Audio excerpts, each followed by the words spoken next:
Hello guys, नमस्ते। आज मैं गवर्नमेंट जॉब की चर्चा कर रहा हूँ। खास करके जिन लोगों को परेशानी होती है, Hindi speaking students, job seekers, सबको परेशानी होती है। जो कॉमन परेशानी, वो 5 प्रॉब्लम्स को मैंने 5 खंडों में क्लासिफाई किया है और उसकी ही चर्चा आज करने जा रहा हूँ।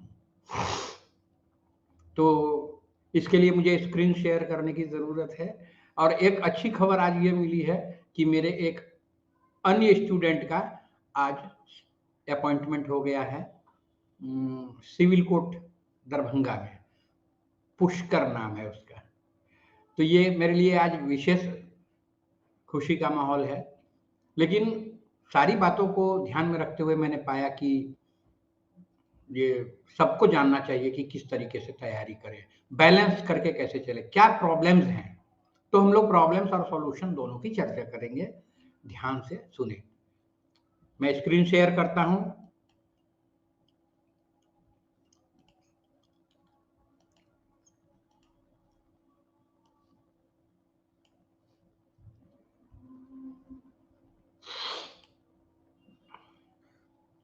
Five biggest problems of our audience. ये ऑडियंस कौन है?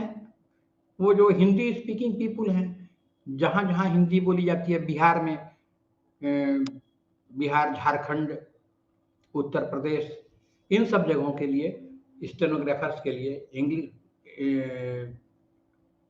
गवर्नमेंट जॉब के लिए जितने कॉम्पिटिशन्स होते हैं, सब कॉम्पिटिशन्स का एक कॉमन प्रॉब्लम है।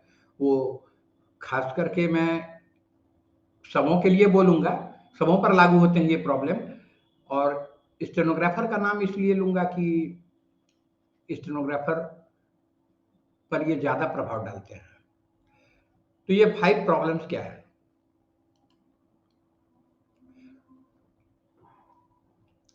जो कॉमन है, हर गवर्नमेंट जॉब की परीक्षाओं में ये कॉमन प्रॉब्लम्स हैं, सिर्फ स्टेनोग्राफर की बात नहीं है। जैसे difficulty in mastering short hand writing, ये एक प्रॉब्लम है।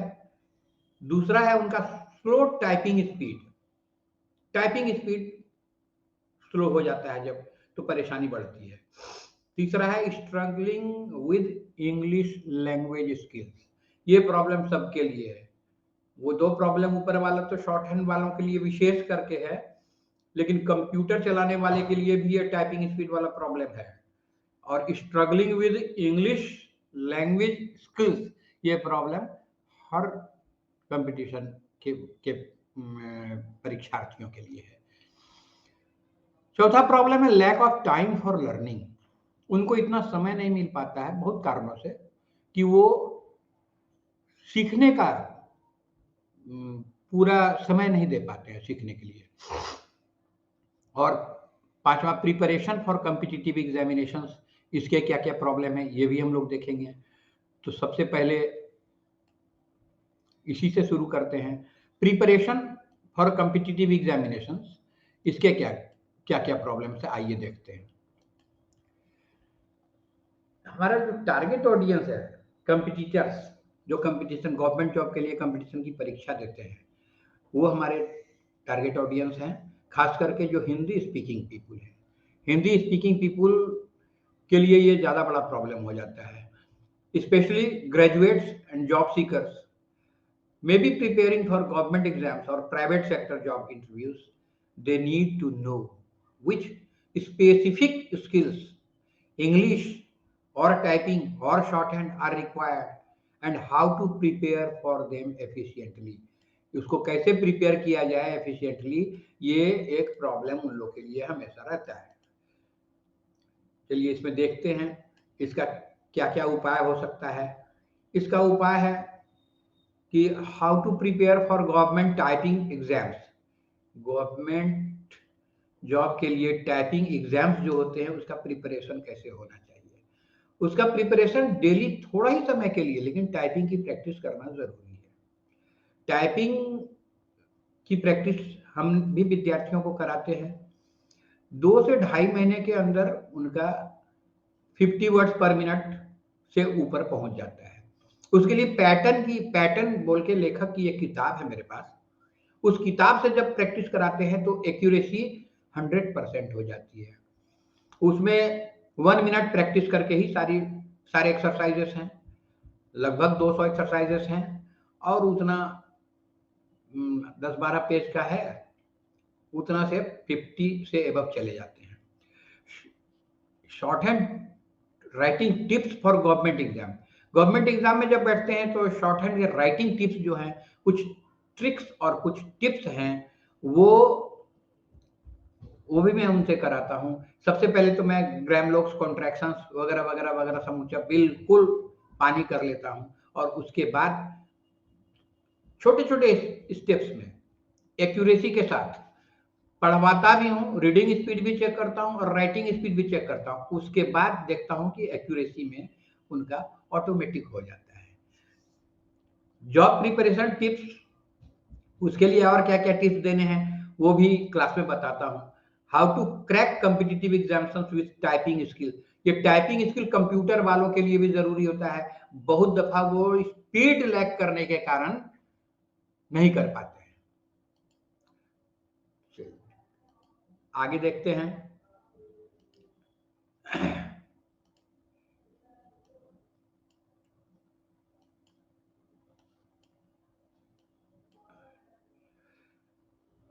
अब लैक ऑफ टाइम लर्निंग के लिए भी नहीं निकल पाता है, उसकी क्या वजह हो सकती हैं?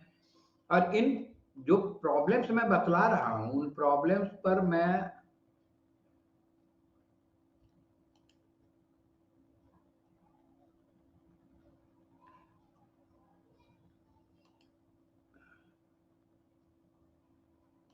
ये देखिए,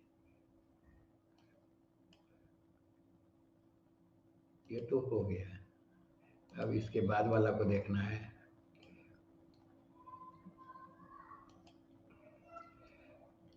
बहुत सारे हमारे जो ऑडियंस है, मेंबर्स हैं, उनको बेसिक अंडरस्टैंडिंग ऑफ इंग्लिश है, जानते हैं वो, लेकिन होता है कि वक्त पर घबरा जाते हैं। उसका कारण भय भी हो सकता है, वो भीतर ही भीतर अपने पर भरोसा नहीं कर पाते हैं, डरे रहते हैं, उनकी फ्लुएंसी डिफिकल्टी में आ जाती है। ग्रामर और राइटिंग स्किल जो गवर्नमेंट जॉब के लिए रिक्वायर्ड है, वो उनका रहते हुए भी एक्सप्रेस नहीं कर पाते हैं। वो एक जो भय है, उस भय का शिकार हो जाते हैं। चलिए इसमें देखते हैं और क्या क्या देखने योग्य चीजें हैं। Improve English grammar for job examination. Grammar में बहुत सारा कुछ नहीं पढ़ना रहता है, एक बार ही जो तैयार किए रिवाइज करते चलिए, थोड़ा एक्सरसाइज टेस्ट वगैरह लेते चलिए। मॉक टेस्ट वगैरह की हमने व्यवस्था कर रखी है कि मॉक टेस्ट लगातार daily day to day improvement आपके अंदर क्या हो रहा है वो अगर करता है तो उसका सेल्फ कॉन्फिडेंस बहुत बढ़ जाता है, बहुत बढ़ जाता है। How to write better English for exam, इसके भी बहुत ज्यादा टिप्स नहीं है, प्रैक्टिस लेकिन करनी है। टिप्स तो देंगे, ट्रिक्स तो सिखलाएंगे, लेकिन उसकी प्रैक्टिस भी करनी जरूरी है। अगर प्रैक्टिस नहीं करते हैं आप तो सिर्फ नॉलेज काम में नहीं आने वाला है। Knowledge when applied only then it is power. अगर आप अप्लाई नहीं करते हैं तो कोई पावर नहीं।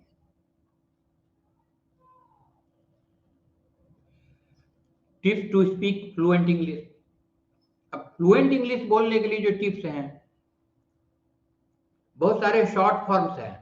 अब पूरा आई विल नहीं बोला जाता है, I, you will, you, is not, isn't, ये जो शॉर्ट फॉर्म्स हैं फ्लुएंसी को ये बढ़ाते हैं। उन शॉर्ट फॉर्म्स की 2 पेज की लिस्ट है, वो 2 पेज की लिस्ट की प्रैक्टिस कर लें। प्रैक्टिस लेकिन करनी होगी, 2 पेज की है इसलिए छोड़ो इसको, ऐसा करने से नहीं होगा, उसकी प्रैक्टिस करनी पड़ेगी। लर्न इम्प्लीमेंट, लर्न के साथ इम्प्लीमेंट बिल्कुल जुड़ा हुआ है, चोली दामन का दोनों का साथ है।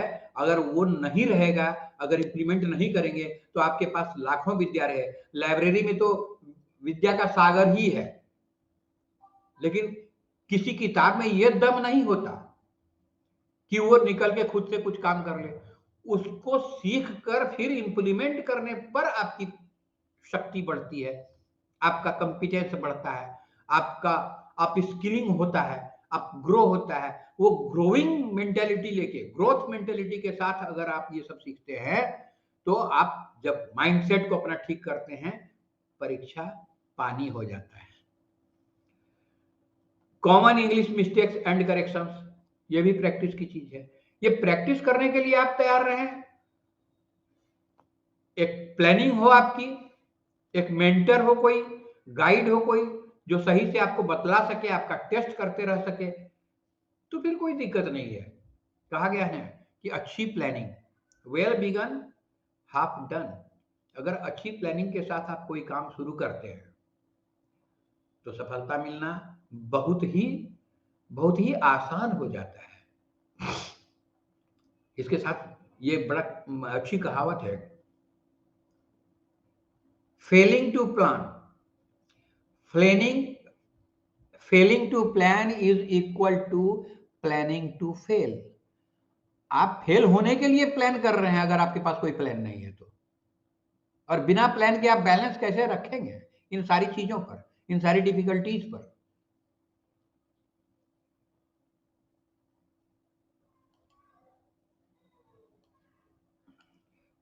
Many Hindi speaking students and job seekers struggle to learn English shorthand quickly and effectively.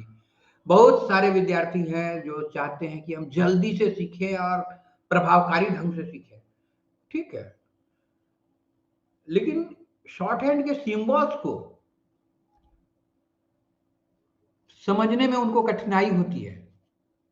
कठिनाई क्यों होती है वो भी बताता हूं, और जब लिखने लगते हैं उसमें वो कठिनाई बढ़ जाती है। सेल्फ कॉन्फिडेंस का अभाव और प्रॉपर प्रैक्टिस का अभाव। कभी एडगर की किताब से प्रैक्टिस करते हैं, कभी कैलाश चंद्रा की किताब से प्रैक्टिस करते हैं, कभी विष्णु आर्ट प्रेस की किताब मैगजीन से प्रैक्टिस करते हैं। तो ये सब तरह का घटरा घाट करने से काम नहीं चलेगा, स्पेसिफिक होइए। पिटमैन शॉर्ट हैंड जो है वो जड़ है, उसको मजबूत करके रखिए। उसमें जो सिस्टम दिया हुआ है वो सिस्टम कहीं और रिपीट नहीं किया गया है। उस सारे सिस्टम को जब आप फॉलो करते हैं, उन सारी चीजों को फॉलो करते हैं, और तीनों गुण आपके अंदर में रहता है, कंसिस्टेंसी, परसिस्टेंसी एंड परसिवरेंस। ये तीनों गुण लेके अगर आप चलते हैं तो आपकी सफलता को कोई रोक नहीं सकता है, काट नहीं सकता है। कैसे, how to learn English short hand quickly, ये 2 महीने से 6 महीने के बीच का कोर्स है, लेकिन सिस्टम से चलना पड़ेगा, सिस्टम को समझना पड़ेगा, सिस्टम की प्रैक्टिस करनी पड़ेगी। लिखने की प्रैक्टिस भी तो करनी ही है, पढ़ने की भी प्रैक्टिस करनी पड़ेगी, पढ़ने का भी स्पीड चेक करना पड़ेगा, और उसके भी टिप्स और ट्रिक्स तो है ही हैं। इंप्रूव कैसे करें शॉर्ट हैंड के स्पीड को, मेरे बहुत सारे वीडियोस में मैंने पहले भी बताया है। English short hand for beginners, इन सब पर मेरे वीडियोस बने हुए हैं। Short hand symbols and practice tips, उसके सिंबल्स खास करके ग्रैमलो कॉन्ट्रैक्शन वगैरह की बात है, और भी हैं, और भी दूसरे लेखकों की भी, मैं बहुत सारे लेखक के एस अय्यर वगैरह बहुत सुंदर सुंदर फेसबुक्स दिए हैं। मैं तो उनकी लिस्ट ही थमा देता हूं कि लो समझो और प्रैक्टिस करो, उसका फायदा मुझे मिलता है। आज जो अपने एक नए विद्यार्थी की हुआ है जहां, वो मेरे लिए भी संतोषजनक है। चलिए, इसका ये हमारे ऑडियंस कौन है उनको एक बार देख लीजिए। हिंदी स्पीकिंग जो हैं, college students, graduates, job seekers, ये सब हमारे ऑडियंस हैं, और उनके अंदर फियर ऑफ इंग्लिश जो है तो कॉमन है। वो एसएससी से रिलेटेड सीजीएल का इम्तिहान देने के लिए तैयारी कर रहे हो, या सीएचएसएल का, या स्टेनो का, एमटीएस का, और बहुत बहुत सारे हैं, सबके लिए ये कॉमन प्रॉब्लम है। कंप्यूटर में से परीक्षा देनी पड़ती है, उंगलियां गड़बड़ा जाती हैं। टाइपिंग की प्रैक्टिस ऐसी होनी चाहिए कि बिना आंख से देखे कीबोर्ड पर आपके हाथ ऑटोमेटिक चलें। इसके लिए आप पैटर्न वाली किताब मैंने बताया ना, उससे प्रैक्टिस कर लें, बिल्कुल सही हो जाएगा। स्टेनोग्राफर भी एसएससी में होते हैं, एमटीएस भी होता है, और भी बहुत सारे हैं। ये हमारे टारगेट ऑडियंस हैं जिनके लिए मैं काम करता हूं और इन लोगों के लिए मैंने टेस्ट का, मॉक टेस्ट का अपना वेबसाइट बनाया है। वो भी देखने लायक है, वो भी करने लायक है। देखने से क्या होगा, करना होगा। सॉल्यूशंस क्या है इसका? These problems reflect the common challenges. ये जो प्रॉब्लम्स हैं, ये कॉमन चैलेंजेस को बतलाते हैं हमारे ऑडियंस के लिए जो है, while trying to acquire the skills necessary for securing jobs। जब आप कोशिश कर रहे होते हैं सरकारी जॉब लेने का, तो उसमें ये सब प्रॉब्लम्स आपको आएंगे। उन प्रॉब्लम्स का हल भी है। कोई ताला ऐसा नहीं बना है जिसकी चाबी न बनी हो। हर समस्या का सॉल्यूशंस होता है और सॉल्यूशंस आपके हाथ में होता है। एक अच्छा मेंटर हो, आपका माइंडसेट सही हो, फोकस होना चाहिए और प्रैक्टिस, दैट्स ऑल। तो इन्हीं बातों के साथ मैं अब रुकता हूं और उम्मीद करता हूं कि आपको मेरी बातें अच्छी भी लगी होंगी और कभी-कभी कड़वी भी लगी होंगी। जो नहीं करते हैं प्रैक्टिस उनको तो बुरा लगेगा ना सुन के। एनीवे, शुरू कीजिए, it is never too late.